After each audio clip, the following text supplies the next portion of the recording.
They were an ordinary American family. For smiles, one small house, and a life that looked picture perfect. But one cold October night, that picture shattered.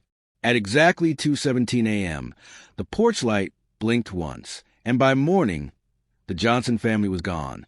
No struggle, no footprints, no goodbyes. What could make an entire family vanish overnight? Was it someone they trusted or something they feared? The answers were buried in the silence of their home, and the truth was darker than anyone imagined. It was supposed to be an ordinary Sunday morning in Maplewood, a quiet, peaceful town tucked between Oregon's forests and rolling hills. The kind of place where nothing bad ever happens until it does. The sun rose like it always did, casting golden light over pine trees and the gentle hum of sprinklers. Neighbors brewed coffee, kids played on driveways, and the church bells began to ring. It was calm, familiar, safe. But on March 14th, 2017, Maplewood woke up to something it had never known before: fear.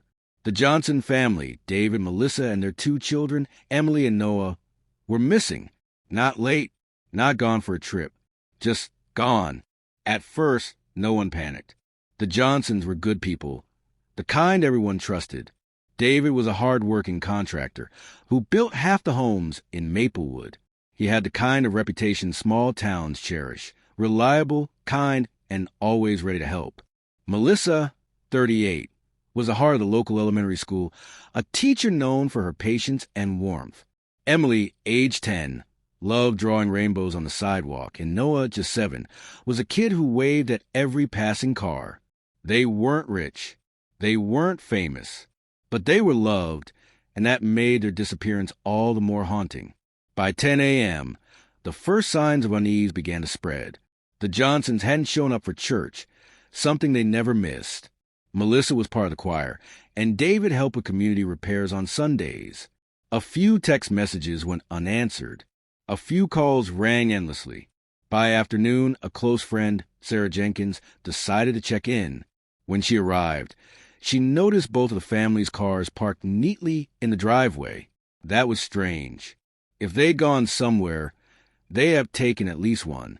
Then she saw it, the front door slightly open. Inside, it was like stepping into a snapshot frozen in time. A bowl of cereal half-eaten on the table. The TV still playing SpongeBob reruns. A light buzzing faintly in the hallway. Sarah called out their names, once, twice, but only silence answered back. The family dog, Cooper, barked frantically from the back room, his leash still hanging by the door as if waiting for a walk that never happened. Sarah dialed 911. When police arrived, what they found made their stomachs turn. There were no signs of forced entry, no blood, no chaos. The house was too perfect, too undisturbed, as if the family had simply stood up and walked into thin air.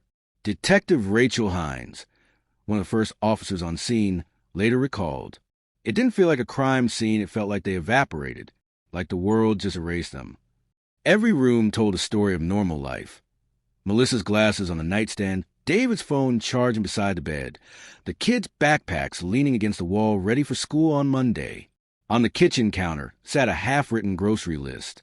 At the bottom, scrawled in Melissa's neat handwriting, were the words, "Dinner with Mom, Tuesday."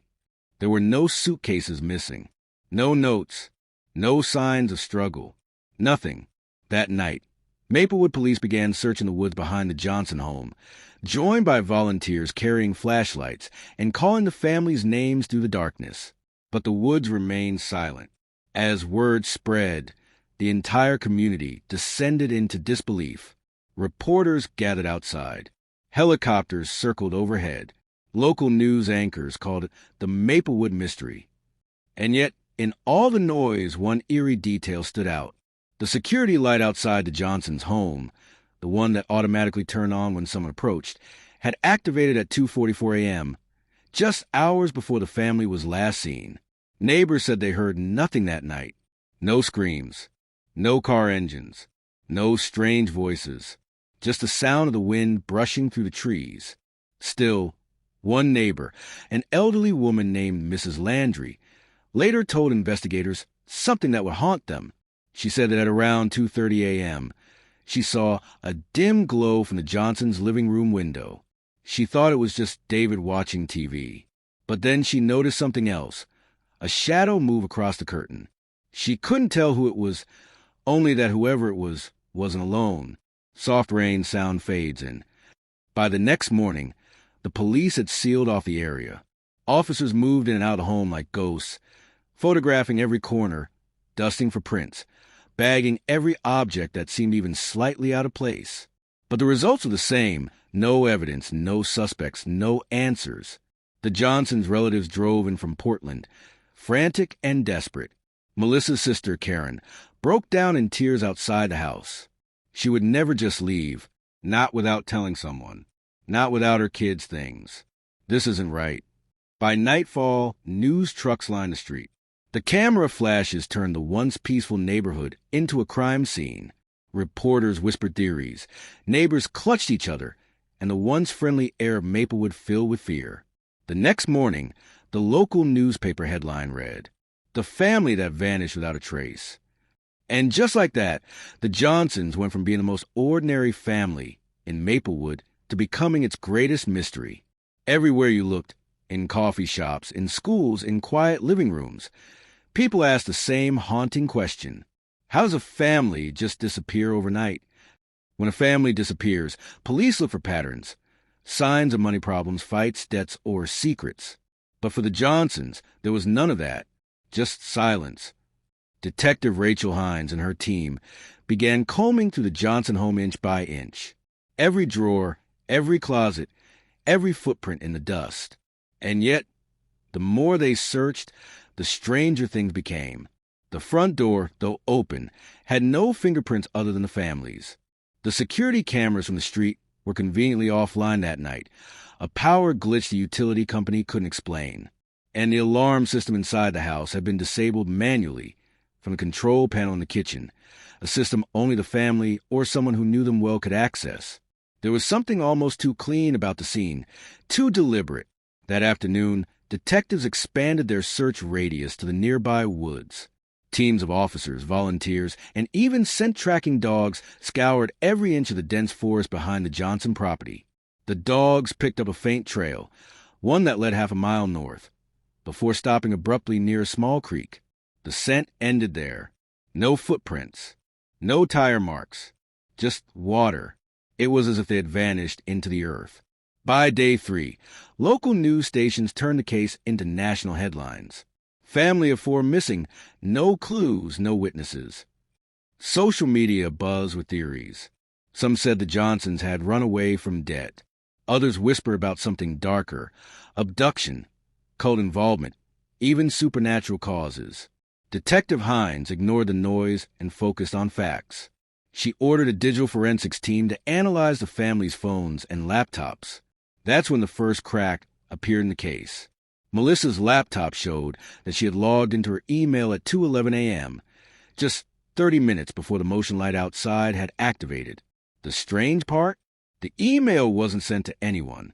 It was a draft half-written. The subject line read, "If something happens to us." But the rest was blank. No one ever found out what she was going to say. Soft, eerie music builds. Next, investigators pulled traffic camera footage from a main road leading out of Maplewood. At 2:47 a.m., just minutes after that motion light flickered on, a dark SUV with no license plates was seen turning off near the Johnson Street.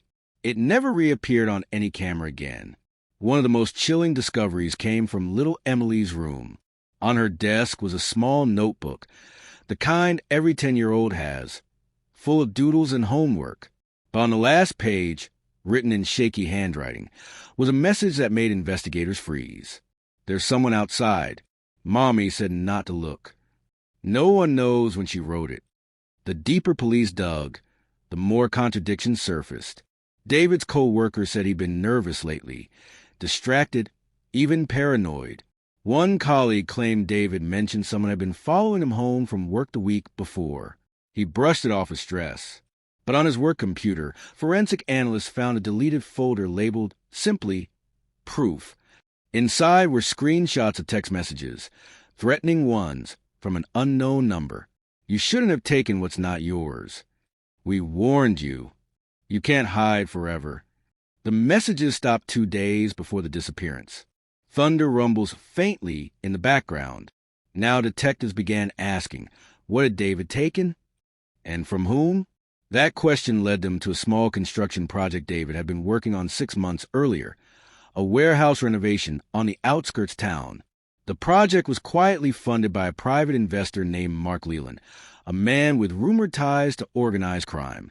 The police couldn't prove it, but whispers spread that Leland's money came from more than just business.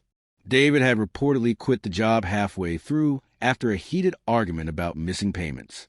Some locals claimed he told a friend he had evidence against Leland, proof that something illegal was happening at that site. And now, David was gone. Cut to interview-style narration. Neighbor, shaking voice. We thought it was random, but when you hear stories like that, it makes you wonder, did they take him? Did they take all of them? The investigation grew darker. Anonymous tips flooded in, sightings, rumors, false leads. A few days later, police received one call that stood out. A truck driver reported seeing a vehicle that matched the Johnsons' SUV on a remote service road near the Columbia River, about 40 miles from Maplewood. When search teams arrived, they found tire tracks leading toward the water, but nothing else. Divers searched the river for 2 days straight.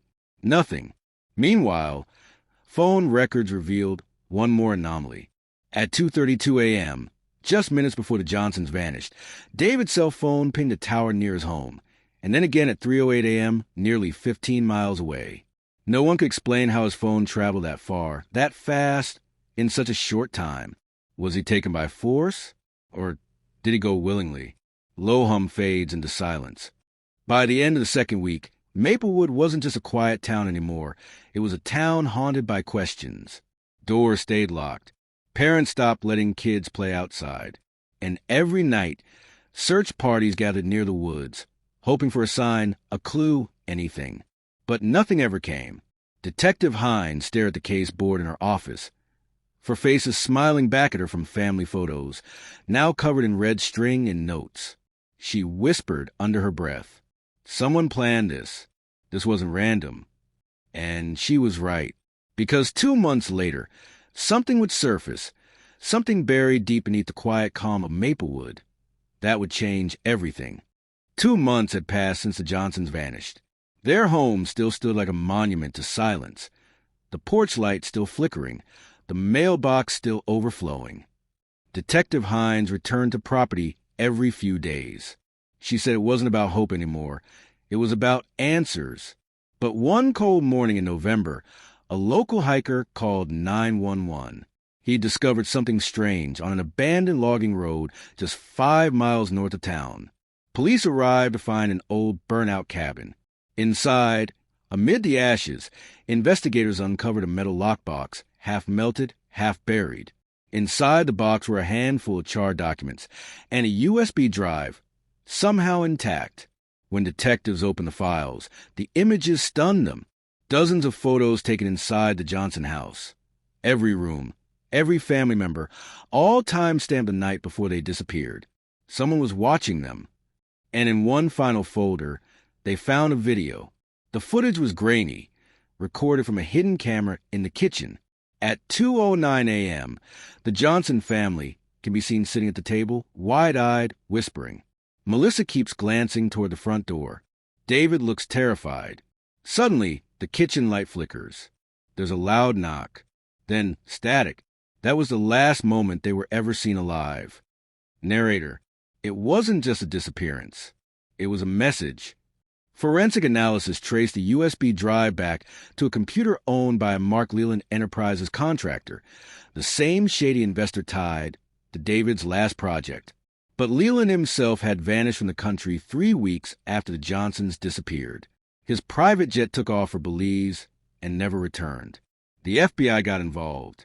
Bank records revealed a large transfer from Leland's account to a trust registered under a fake name. The amount, $2 million. The recipient? Unknown. The money trail ended offshore. Detective Hines was furious. It felt like chasing ghosts. The more we found, the more it slipped away. Meanwhile, Maplewood changed. What was once a peaceful suburb now lived in fear. Houses that once hosted block parties now kept their curtains closed. People whispered that the woods were cursed, that at night you could still hear a car door slam in the distance, followed by children laughing. But for the families who knew the Johnsons, the pain never faded. Emily's best friend, Sarah, started a social media campaign called #BringThemHome. Within weeks, it had 500,000 shares. Online detectives, web sleuths, began dissecting every piece of evidence, every frame of the leaked footage. Some claimed they saw a figure standing outside the kitchen window in the reflection. Others said it was just a trick of the light. Still, no one could ignore one horrifying theory. What if the Johnsons never left that house at all?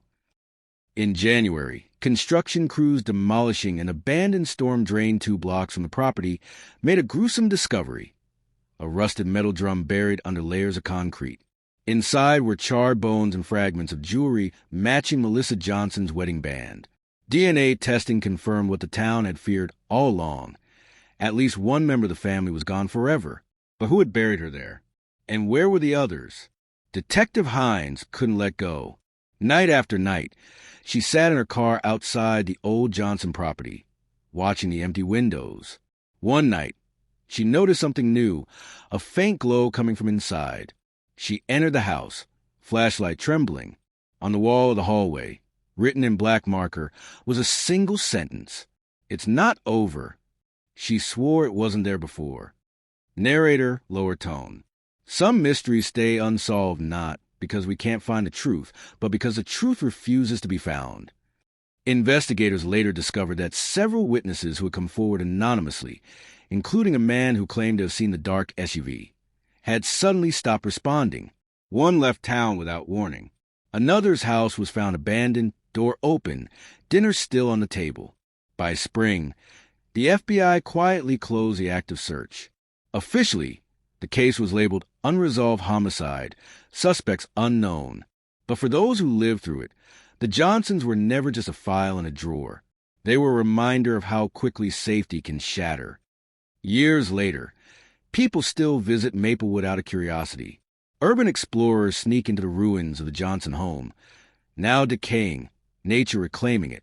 Some swear they've heard a woman's voice whisper, "Don't look," echoing the words from Emily's notebook. One journalist covering a true crime podcast about the case ended her final episode with chilling line: "We always ask who killed them or why they vanished. But maybe the real question is, who's next?" Low heartbeat fades into silence. Closing narration, soft, reflective.